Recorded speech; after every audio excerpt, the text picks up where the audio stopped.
Why am I doing this to myself? Why? Saints off-season predictions video for my series, managing the Saints salary cap and who the head coach and draft. I don't know if I can do it. I don't know if I can do it. Why have I why do I I can't. I don't want to. I want to go home. I just want to go home. Someone take me home. I don't want to do this. Let's just start, okay? Let's just do it. Start the video. All right, let's do this. Let's do this. The head coach, Dennis Allen. Dennis Allen's being kept. They're keeping him. They're keeping him. They're not going to have Sean Payton back. Dennis Allen, I said it at the beginning of the year, and I'll say it now, is one of the worst head coaches in the entire NFL. And this year he proved it. He proved it, and he's going to prove it again next year when the Saints are still garbage because he's not good. I don't care what anyone.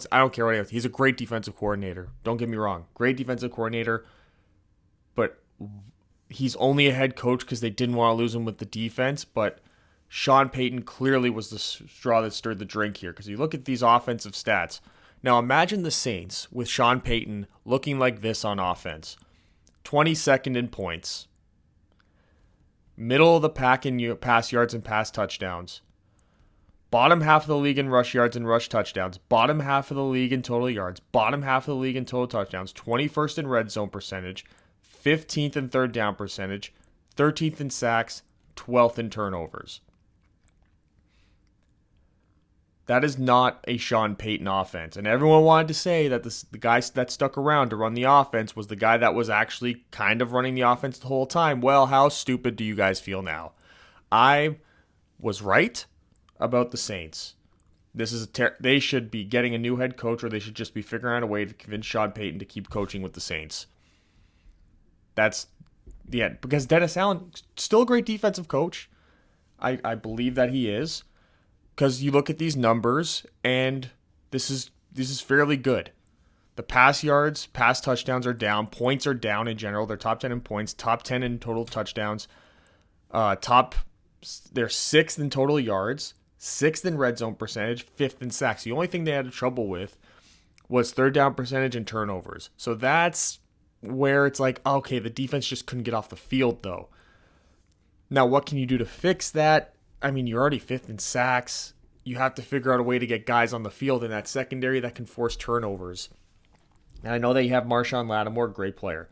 Tyrann Mathieu, great player. Marcus May, pretty good player. Then you got Paulson Adebo and Alontae Taylor, who are first and second year players who need to, I guess, get worked in a bit more.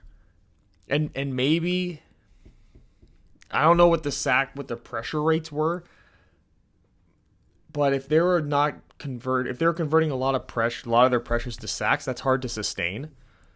Cameron Jordan did have his worst year as a New Orleans Saint, but then I guess everything was sort of made up from everybody else around him. So it'll be interesting to see how that story evolves going forward. But this is why you keep Dennis Allen, I guess, to make sure that you have this type of defensive performance, which is this is top 10 defensive performance overall, I would say, when you really look at it. Outside of the rush yards, third down percentage, and turnovers, they really did an amazing job this year.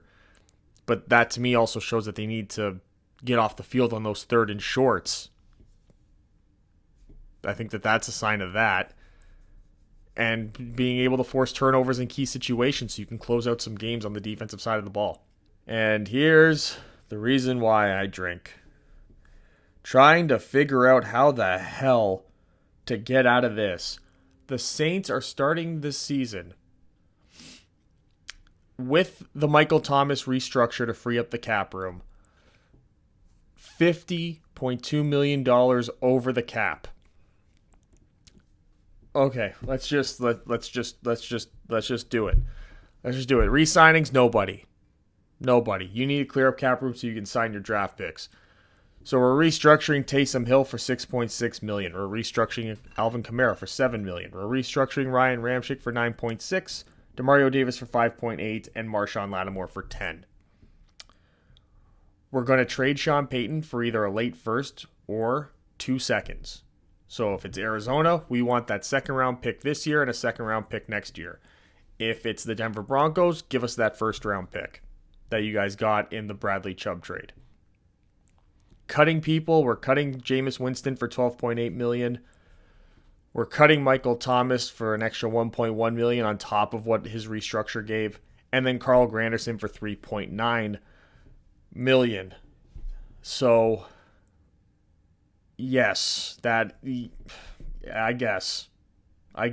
I mean, there's other ways also that you can try to do this. You can restructure somebody else like Cam Jordan.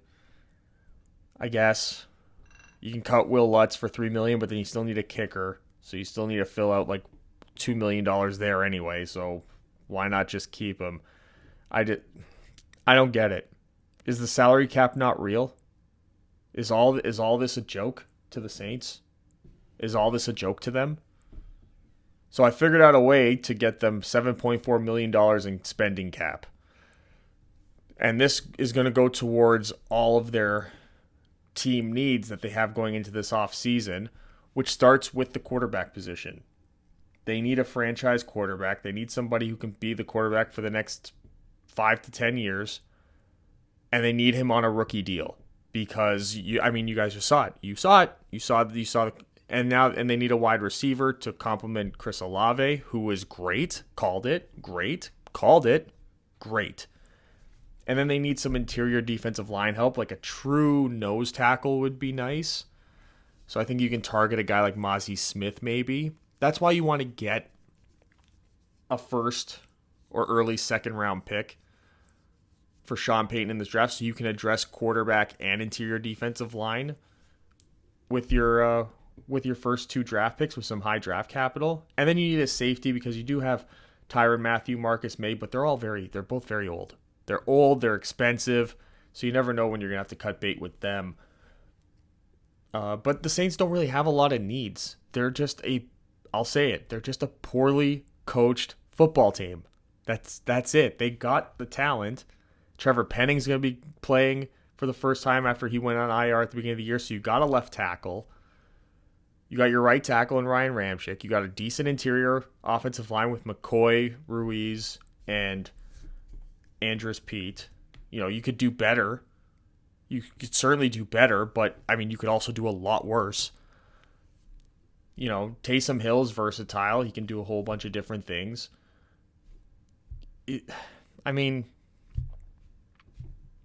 They're poorly coached. Team needs should be a new head coach.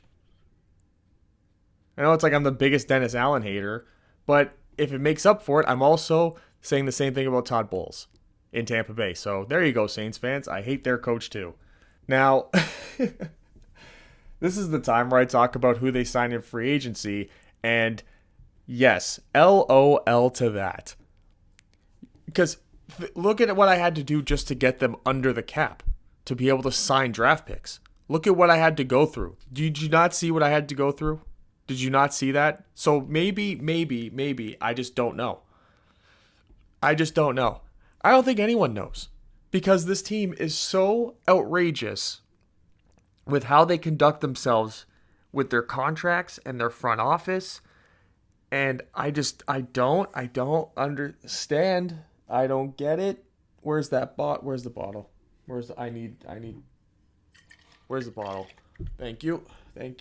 Oh my God. Why are they like this? How are you guys fans of this team? The stress I'm under just thinking about what they could possibly be doing every offseason because they're always in this situation, and I don't even like them. What are you Saints fans going through? Like, it's bad enough most of you already live in the... Never mind.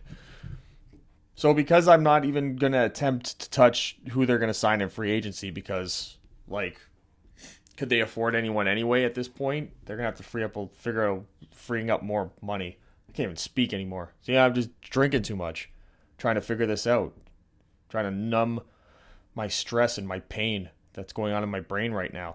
But they do have a draft strategy that I think that I can get behind that can at least keep this train somewhat on the tracks. And that's to trade Sean Payton, like I said, for a first round pick or 2 seconds. So I'm looking at Arizona. I'm looking at Denver. I'm looking at the Colts.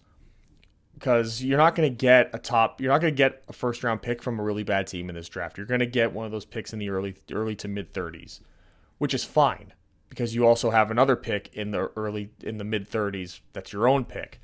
So you're going to get 2 second round picks, and then you get a second round pick next year if it's one of these teams like Arizona or the Colts that trade for you, or even a team like Carolina.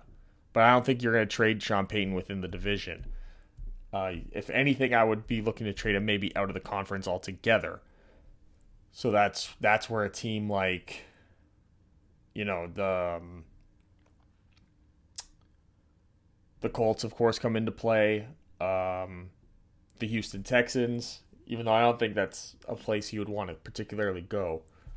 I think he wants to go to a team that's sort of already made to a degree that might be needing like 1 or 2 pieces, and the Texans are just...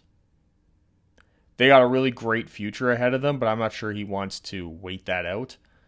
I think he wants to go to a team where he feels he can just apply his system with 1 or 2 extra new guys, and then that team will be Super Bowl primed. And get your quarterback of the future. Anthony Richardson, Tanner McKee.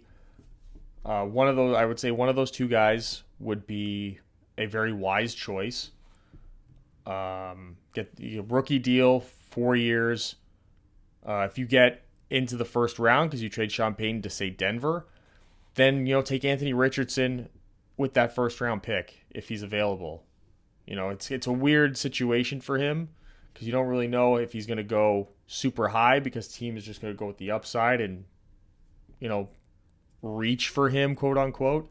But if he makes it that far, you take him because you're going to need that 5th year anyway because he needs the extra development. And you're, of course, going to be kicking the can down the road anyway because he's not going to get much coaching from this current coaching staff because they're so terrible. Yep, I'm not going to stop. I'm not going to stop with the coaching staff. That ain't going to happen. I'm going to keep going. Yep. Tanner McKee's more pro-ready, so maybe that is in the best interest of this team if you insist on keeping this horrendous coaching staff. Is what it is. And then with the rest of those picks that you have, you need to efficiently fill out your roster. You need to look at what positions you don't have a high number of players on the roster for and draft for that. You need to look at where you're really old and draft for that. Because you need to be prepared to let go of some of these bigger contracts in the next couple of years. Because with the moves I made, I was looking at the next offseason. They only got $27 million in cap going next season. And I don't know which guys were going to be free agents, but you got to assume that in that scenario, you're kind of going to be letting a lot of those guys go, even in that situation, because it's only $27 million. You got to sign some guys, right? You got to extend some guys' contracts. Some of the younger guys that you have on the roster that are really good players. I just don't get it. I don't get it. I don't know how they do this. How do the Saints do this? How is this an organization that's allowed to exist? What is happening? Why is this happening? So that's it. I did the Saints cap management predictions off video. Thanks for coming and see you next video. Thanks, like, subscribe, video, series. Thank you.